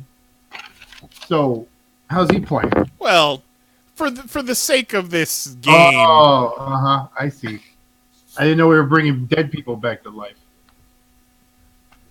So, okay, we'll have that. Well, I mean, it's hard to set an exact time period of when this league exists otherwise. So it's whatever character you want right now. Yeah, but then Savitar also exists, across time as well. And we've got the Juggernaut and Colossus as the Juggernaut both Touché. in the same league. I'll allow it. You got to let that shit go. All right. Well, he's obsessed with one Mr. Martian Manhunter? Max Mercury. So guess who I'm buying a ticket to the front row. So try staying focused when the guy you want to kill more than anything else is sitting there wearing your T-shirt. Who's obsessed with Max Mercury? Savitar. Okay. All right. Okay. Now, number one, your MVP. The real MVP is the motherfucking Bo Jackson of the DC Universe, Mr. Cyborg. You want to talk about MVPs? This is the only motherfucker in the DC Universe who may have had a football career that was fine doing that and not even being a superhero. He's a superhero by someone else's choice, not by his own. He would have been Bo Jackson.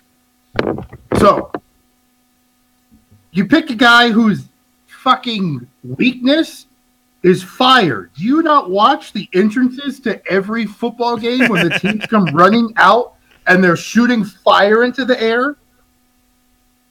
So he's already shook from the moment intro the players. And that's whose weakness is fire? Savitar?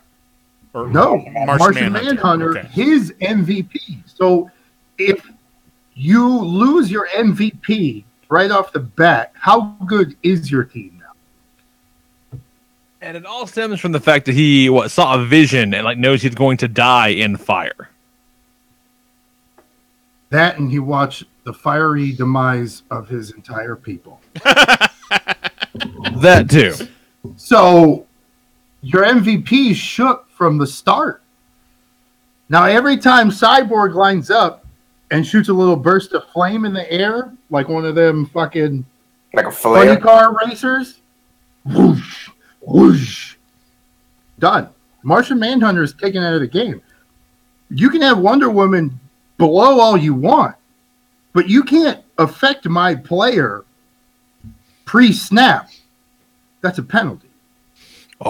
So okay. if I line up and I just shoot fire in the air, I had this. I had this at a slam fucking dunk for Vetter.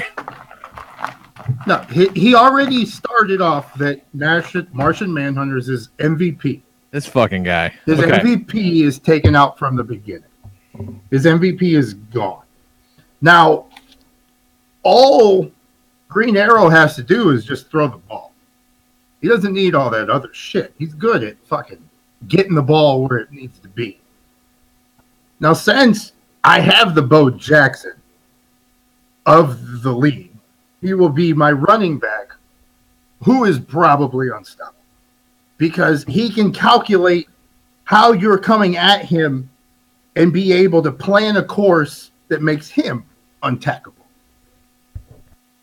But he's still got 2-on-3 because Martian Manhunter is balled up in the fetal position crying.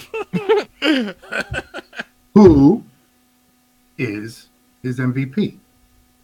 So again, if you take the MVP out of a 3-man team, how good is your team really?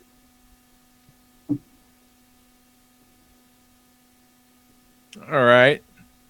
Okay. And then Green Arrow, he doesn't have to use a kryptonite arrow, but if he has a kryptonite on him, Supergirl can only get so close to him. Oh. He doesn't have to use it. He can just have it on him. Now, Yeah. when they're allowed to come on the field with stuff that they would normally have on them. Right. Green Arrow usually has a quiver full of different arrows. All kinds of bullshit. Can we agree that he would be able to have a kryptonite arrow? Sure. For Okay. sure. Okay. Yeah. If he I mean, doesn't he's shoot her rich. with it, yes. It's there. Who said Why can't Batman loan him one? Batman's got one. No, I'm just saying, if a kryptonite arrow isn't something he would normally have on him, can I we? feel like if just going into a fight with a super person, he's bringing a kryptonite Okay. arrow. Okay. Yeah, why wouldn't he? I think whatever if he was able to prep for whatever he was walking into, he would be prepared for what he's walking into. And yes, I can't shoot her with the green arrow, but that doesn't with the kryptonite arrow, but that doesn't mean he can't have it. And Your then game depending on who your opponent is. So having that kryptonite arrow there would make sense. But Juan in the chat makes a good point. A quiver of arrows that at the super speed can be taken away from him. You're not doing a whole lot to address the Savitar of it all. That's a tough one. Yeah. yeah, but what? He's just fast. What is he going to do? He's fast and he has an armored suit. Okay. Well, I still don't get what. But what is he going to do? I mean, I guess the idea What is is- you can intercept your passes and Who's Vetter's quarterback? Did he say Martian Manhunter was his quarterback? Martian Manhunter is the quarterback. Oh, so how's your offense going if your quarterback can't even get to the line of scrimmage? How you don't have a quarterback? I don't know if there's any more. I don't think Savitar factors in when you don't have a quarterback. You're still down 3-1 or 3-2. This is harder than I thought it was going to be. And again, like I said, and like he said, Martian Manhunter is the MVP. You take your MVP quarterback out. You take Tom Brady off the fucking Patriots. Are they winning the Super Bowl? Are they even going to the playoffs? Well, Vetter did say that with her super breath, Supergirl would put out any fires. Which is offsides. You can't touch. You can't. Not necessarily, but she's going to be pretty busy putting out fires. Well, yeah, but the damage is done. Like, is she just going to sit there and blow the whole game?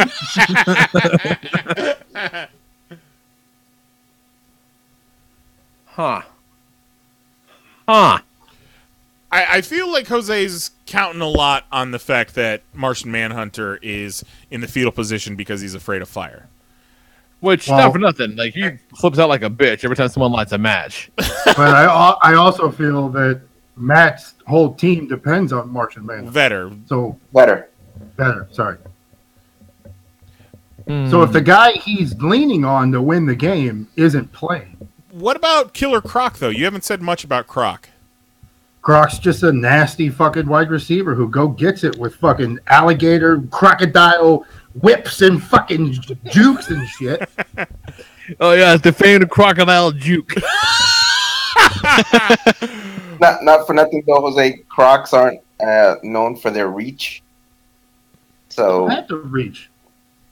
Oh, fuckers, With you're fast, though. These tenacious little bastards. With the accuracy, he's hitting all chests. All wide receivers getting hit in the chest.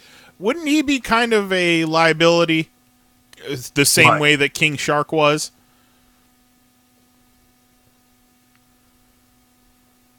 Because Well, what are you gonna do? what are you gonna do? What are you gonna do what are you gonna do? What are you gonna do to him? He could rack up penalties. Yeah, but why?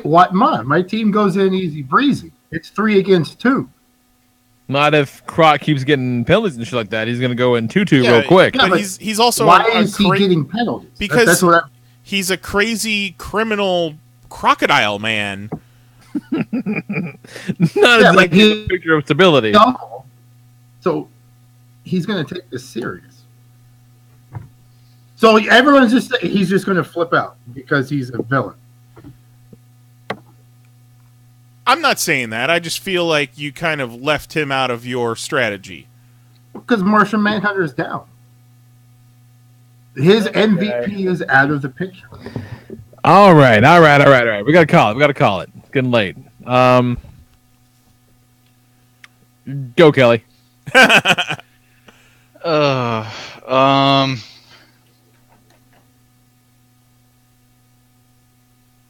Shit. Run down the teams one more time for me.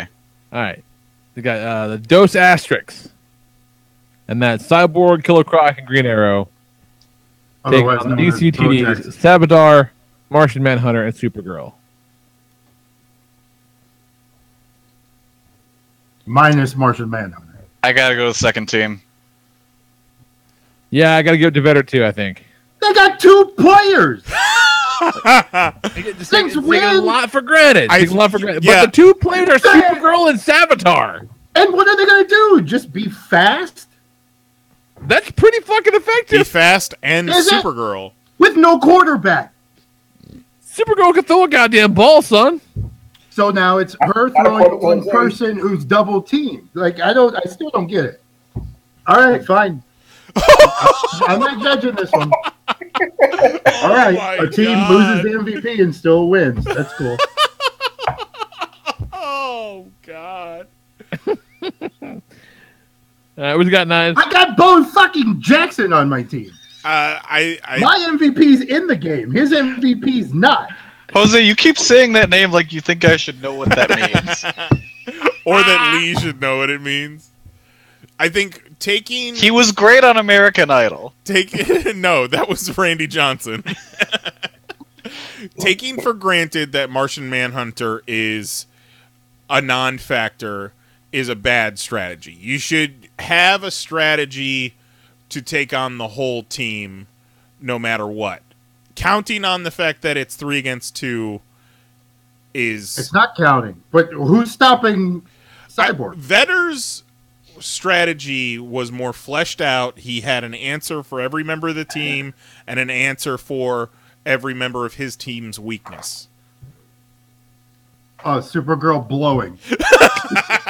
While she's trying to play quarterback. No, I thought Martian Manhunter was the quarterback. Not if he's not fucking playing.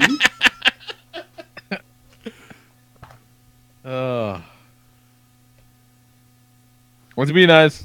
Oh yeah, I'm gonna go with Vetter too. All right, Tito. Even though I'm sure that it's gonna come back to bite me in a later round, and Jose's gonna hold it against me. Losing Martian Manhunter to me is a big thing. Well, apparently not. Like that's and like you said, Lee, a little flick of a match, he's a crying little baby. So taking out the guy you're depending on to do so much is a big deal. Yeah, I didn't hear Vetter's backstory on what his team's going to do when Martian Manhunter's not playing. His whole game plan consists of Martian Manhunter playing. So if he's not playing, his whole game plan is out the fucking door. It doesn't matter. His whole game plan doesn't matter. Coming out the gate and saying Martian Manhunter's your MVP, and then having the glaring weakness he has, I think is a weak strategy on Vetter's part. So I'm gonna go Jose. All right. Apparently, losing the best guy on your team isn't enough. Everyone can still win. Juan votes Vetter. Shark votes Vetter. Juggalo John votes Jose. So I think that's 5 Vetter, 2 Jose. All right, that's not a blowout. You got some in there, Jose. But this one goes. I think the combination again. Even if, I still don't get how Supergirl and a fucking fast guy in a metal suit who's dead wins. It's gonna be okay. Maybe, you know what? Now you get to just watch and hope that it gets taken out in the next round. Well, he shouldn't. He should win the whole thing. How's that team going to be stopped by anybody? If you can't win, if you can't lose with your best player not playing, then when do you lose? That's a very good question. That's some deep shit. Yeah. So if you guys vote him to lose next week, I call all your votes bullshit. Seriously, who is Bo Jackson? I don't know. Fuck. One of the most unstoppable running backs to ever play the game, and who also played baseball at the same time, and is a undeniably freak of an athlete. Goddamn. Michael Jordan. No, he's an all-around freak of an athlete. The guy can do anything he puts his mind to. The man can hit a fucking bullseye with a bow and arrow with his feet. And that's not even an exaggeration. Yeah, that's for real. What the fuck? That's not his own arrows. The guy makes his own arrows. Yeah. He can shoot a bow and arrow with his feet and hit a bullseye. Oh, that's amazing. Dun-dun-dun. And Cyborg has a fucking metal suit too, so doesn't that automatically make him a winner? All right, calm down. I just don't get how a fucking team that doesn't have an MVP loses to the only guy who's actually played football. All right, okay. I'm sorry, okay? It was the arguments. It makes no sense. It really doesn't make any sense. None of it makes sense. This whole fucking exercise is retarded. All right. Do we want to talk any news? There's nothing really of note in there. We just want to do some comics and get out of here. I'm gonna peace out of here, guys. All right, man. Tito. Hey, check it out. Congrats on the win. Love you guys. You see, love you too. Talk to Tito. you later. You see, Jose, we can only let one of you Puerto Ricans win per night. That's So, true. It makes no sense. The guy's got fucking Supergirl and Savitar. That team wins. Get the fuck out of here. They're two fast people. Oh, they're too fast. That's all they do is run. Yeah, that's what you do in football. Oh, yeah. All right. You were telling me about a running back. That's what a running back does. Garbage. Yeah, let the comic books get the fuck out of here. There's not a whole lot of meat in any of these stories, really. The problem with comic books is the ink comes off on your hands. Every time you turn the page, you have to wash your hands. Man, not one picked the news story about one of the biggest things I saw last week. They announced that in July, IDW is launching this Unicron bi-weekly miniseries, and at the end of it, that's the end of the current iteration of Transformers, IDW. Wait, what? And that breaks my goddamn heart. Oh man. Yeah, I all the missed stories. that. Yeah, they're all building towards their end in September. So. And make me- Savitar's obsessed with the guy in the front row. He's taking that too. What the fuck? So Supergirl wins on her own. She's throwing to herself. Fuck that. I mean, Supergirl's pretty great. I don't want to hear that bullshit. So yeah, that bummed me out real hard. But I can only hope that they put something equally great in its place. We can dream.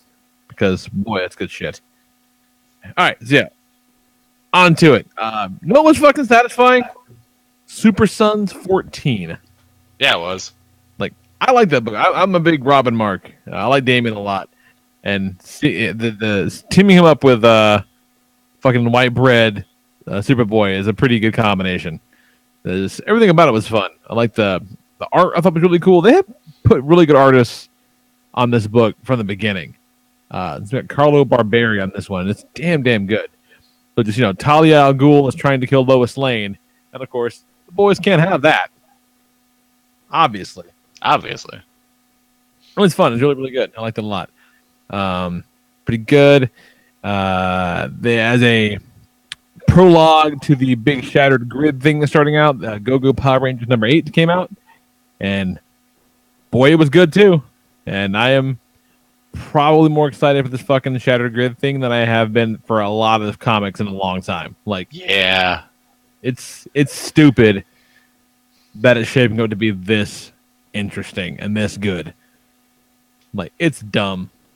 Like the fucking reveal at the end with like the crazy evil Pink Ranger who has a bow that's made of 2 of the Swords of Darkness together. Like, that's what her fucking bow is. And Finster appears to be wearing the discarded remains of Alpha 5. That's genius. That was amazing. That's so fucking great. Like, it's rare that I buy variant covers, but I might buy more than one copy of this book tomorrow. All the artwork on the covers is amazing. They're Yeah. all great. Especially with them doing the blind bag variants. Oh. Like, okay. that's fun. That's kind of fun. But they let the crowd at the, WonderCon last weekend? That it was? Yeah.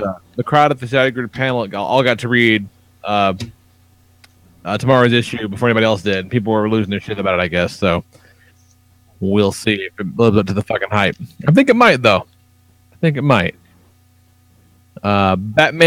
Ninja Turtles 2 number 5 was pretty cool. You got to see 2 things that were kind of rad. You got to see Donatello hopped up on Venom, kicking a bunch of foot soldier ass. Oh, Bane Donatello? Yeah, Donatello on Bane Venom. It was pretty fucking cool.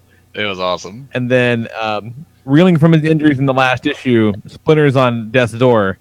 So they open a portal back to Gotham, and Damian takes Splinter and meets up with Nightwing and Robin. They put him in the Lazarus pit, and he's like, "Hey, just so you know," and like Leonardo went with him. And like, so you know, he's gonna come out of this. And he's gonna be a fucking maniac. Like, it's gonna be a real problem.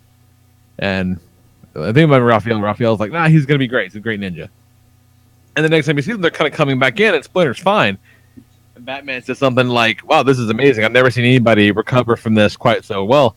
And there's like a one big panel flashback to Splinter, like out of his mind, and like Nightwing and Batgirl shit, fighting an army of like those Man-Bat ninjas, just fucking everything up. Like, they set the trap for the Man-Bats just so they would like throw meat at Splinter, which is kind of awesome. Like, it's pretty great. Like, everything about it is rock fucking solid. Really, really good. And then the last thing I'll talk about real quick is Mighty Thor 705. What a beautiful comic book in every sense of the word. Yeah. Like just like every page was breathtaking to look at. It was a perfect end to that story, perfect end to that character's journey. And god damn it, they made Mangog cool. Mangog sucks. But so damn intimidating and threatening, and you know, they've been building the story as the death of the mighty Thor for a long time, so you kind of guess how this one ends. But man, it was a fucking bummer. But like, what a way to go out! And everyone, all the supporting characters reacted in a way that made sense. Like the way she finally beat Mangog was so fucking cool. Like, just what a great issue. Isn't Fantastic. there also a Mangog in Kingdom Come? That's Mugog. Mugog. I just Google image searched Mangog, and oh my god. Mangog looks fucking stupid. What a hot mess. Just looks dumb. But like even like Donnerman made him even look cool. Like, never mind the fact that like he's kind of cool doing neat shit, but like Donnerman even drew him to look kind of awesome. Like as this big, and like rendered him just enough to be like a scary monster. Like it's really great. Really great. Man, just this is one of the books where you don't talk about coloring an awful lot, but the coloring in like the Thor books is just amazing. Like it looks like, I mean, it's more than a lot of other times. Like it's part of the damn team. It's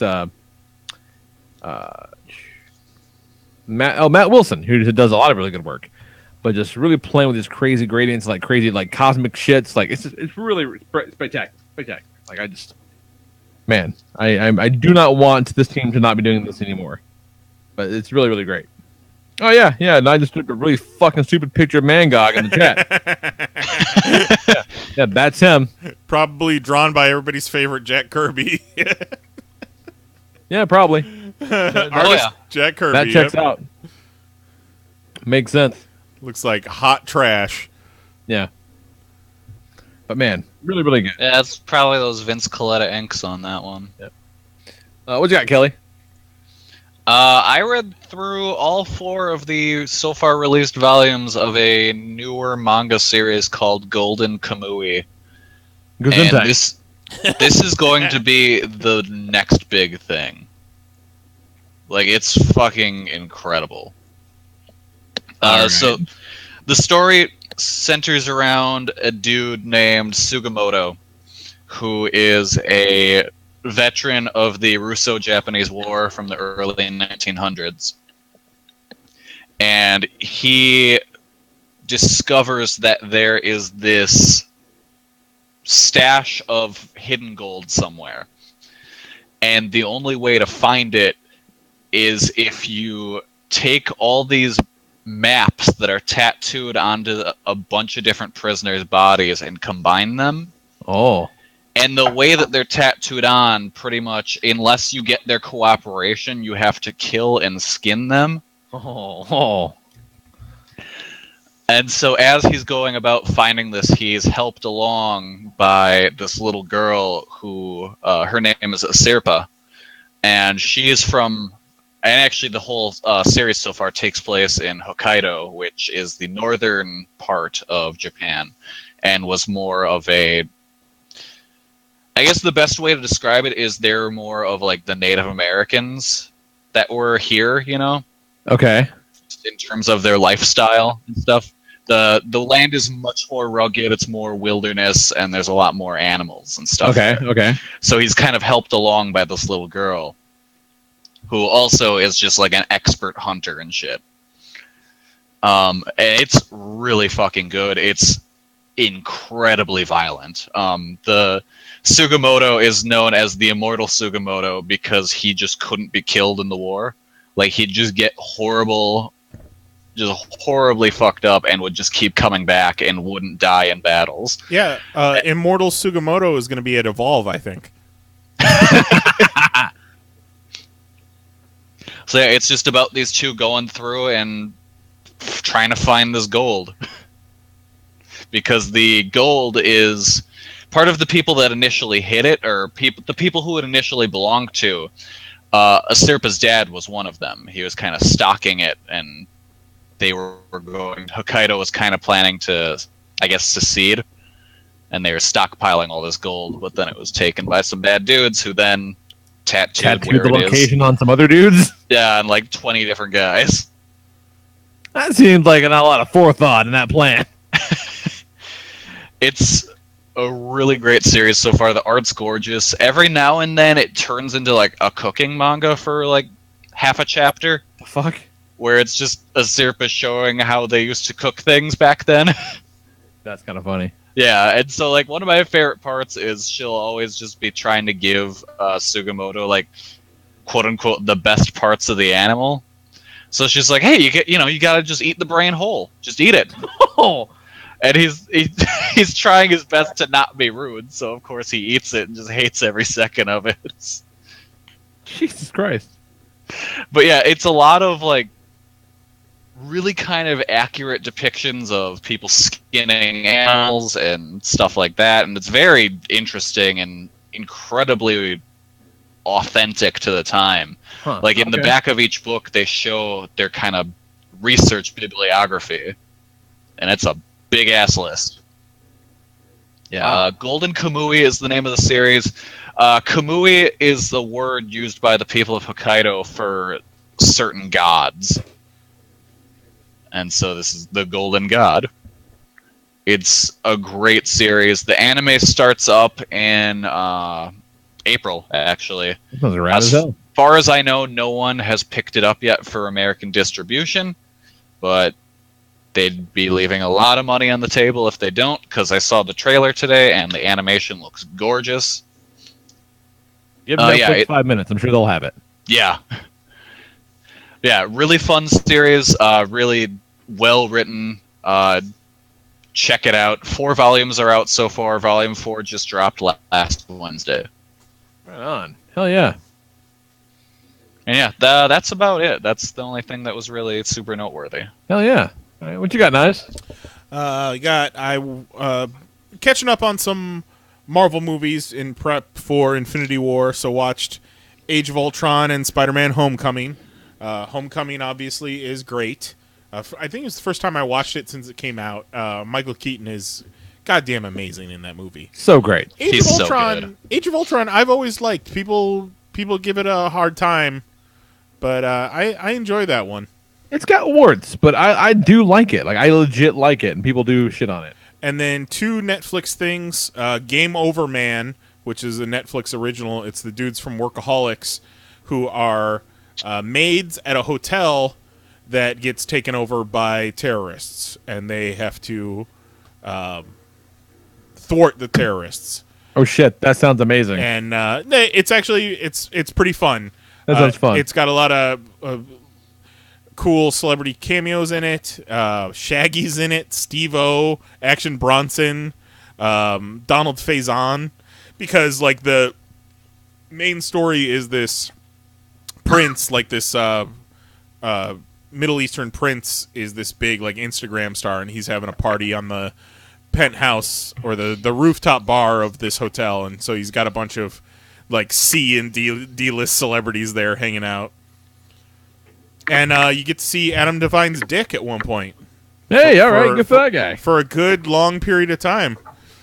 Nice. And what is probably a prosthetic version of Daniel Stern's dick. Never thought you'd see that after watching Home Alone as a kid, huh? Maybe you didn't. And then me and Mary, over the course of 2 days, we watched the entire second season of Santa Clarita Diet. Oh, wow, that's right. Shit, too much good stuff. It's great. And it's light, and it's fun, even though there's a bunch of murder and blood in it. It's just, it's delightful. That's how I found out that Timothy Olyphant is funny. And he's so funny. He's funny, man. Man, I forgot about that Totally shit. playing against type in that show, too. Yeah. Because he usually plays, Justified or fucking Deadwood. He's the cool, calm, collected badass, and he's just a nervous Nelly in this show. Yeah, that's a fun damn show. I gotta fuck. When am I gonna watch it, Knize? When? Well, Tell me. it's only 10 episodes, and they're half-hour episodes, so it's an easy watch, easy binge. Yeah, easy to digest. No pun intended. Yeah. One thing though, I don't like to be super shallow, and I especially don't want to point things out about women's bodies, but Drew Barrymore, she's not 20 years old anymore, obviously. And there's something about her neck that just bothers me. She's got a lot of wrinkles on her neck. It looks like a goddamn elephant's trunk. Hey, that's okay. And that's all right. We all have it. That's what makes us beautiful, man. Our imperfections. I can't not look at it. And I mentioned it to Mary, and then she couldn't not look at it either. And that's the story of how Knize ruined Santa Clarita Diet. Ah, damn. Thought of recommendation. Okay, I think, Jose, you're still pouting. Yeah, I read a story where a team's best player never touched the field, and a team of two had the dual role positions, and all of a sudden they win. It's a real Cinderella story, huh? I guess so. Still makes no sense. It's like the miracle on ice. You know what? You convinced me, Jose. I'm changing my vote. Shit, son. But you still I better still won. You still lost 4-3. It still makes no sense. It makes zero sense. None of this shit makes sense. All right. So, join us back at this same time, location, and channel in 2 weeks. We ain't going to be here next week. Not at all. No, because these sons of bitches are going to be on the road heading towards Nolans. Hey, we should plan to record a podcast during WrestleMania. I think we should. We should definitely we could do it during WrestleMania itself. It's 7 goddamn hours long. Just set something to record and just have us do commentary over the whole thing. We could fucking launch the feed and fucking put it on YouTube. We'll see. Yeah. I mean, like, I'm not saying we should, but, we can, technically. No one says that we can't. No one's going to stop us. So, yeah, whatever. Don't look. Don't count on that. If you're listening to this, don't bank on that happening. It's probably not going to happen. You see us all just at our worst fucking road hard after 24 hours of wrestling over the previous 3 days. Yeah, we'll be at our best, I'm sure. So, I will be, however, riding in style on Goat's new whip. Jesus. Oh, is he driving that down? Motherfucker rolled up here the other day in a brand new 2018 Mustang. I'm like, what the fuck you doing? He's like, I know. So yeah, I'm like, well, you're driving. You know that, right? He goes, hell yeah, I'm driving. I'm like, all right. Nice. Glad we got it under control. Oh, fuck yeah. Yeah, it's intense. It's good. It's a fucking rad ride. Oh, man, I'm hyped. Yeah, I get to ride in a fancy car. It's real fucking nice. Not like mine. Like you will have a lot more fun in his car than you would have mine. I guarantee. Oh, man. It's going to look like Jason Statham's picking me up from the airport. It really will. Wear a suit. Man, you know what? Maybe it leaves like a clip-on tie. I can promise you that much. But yeah. So yeah, we'll be back in a couple weeks. Jeff Chelios is coming to WrestleMania weekend, everybody. Yeah, there's to support his girl Ronda, I'm sure. That's not true at all. All right, we're back in 2 weeks. We'll have more footballs. We'll have stories. God damn, we'll have stories. Another course of nonsense and shenanigans. So join us at 10 p.m. Eastern, 9 p.m. Central at youtube.com/PanelsOnPages. 2 weeks from today, I'm going to say that's like, what, the 17th? 10th? I don't fucking know. It's the 10th, right? 10th, yeah, because 17th would be episode 420. That's right. See, that's some fucking recall. You planned that shit like 2 hours ago, and I remembered it. I'm very impressed with myself. Kudos to me. Yeah, we'll be back on the 17th. No, 10th. Fuck, 10th. The 10th. I'm sorry, the 10th. 10th. Email us, popcast@PanelsOnPages.com. Leave us a voicemail at 616-951-1POP. Make sure to check out the brackets at zinc.org/sports. or the population group on Facebook. And again, yeah, if your match comes up, make plans to join us on the show and say to our fucking faces what you think might happen. Yeah, you can even draw plays and give us visual aids. That's right. And if you do, it might go a long way. I'm just saying. That's what I'm saying. All right, so for Jason Knize, Jose Guzman, and Kelly Harris, I'm the Lord Reverend Lee Rodriguez, and we'll talk to you fools next time. Love you. Night. Bye.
wonderful. Bravo! I loved that. Oh, it was great. Well, it was pretty good. Well, it wasn't bad. Well, there were parts of it that weren't very good, though. It could have been a lot better. I didn't really like it. It was pretty terrible. It was bad. It was awful. It was terrible. Get him away! Hey, boo! Boo! Boo!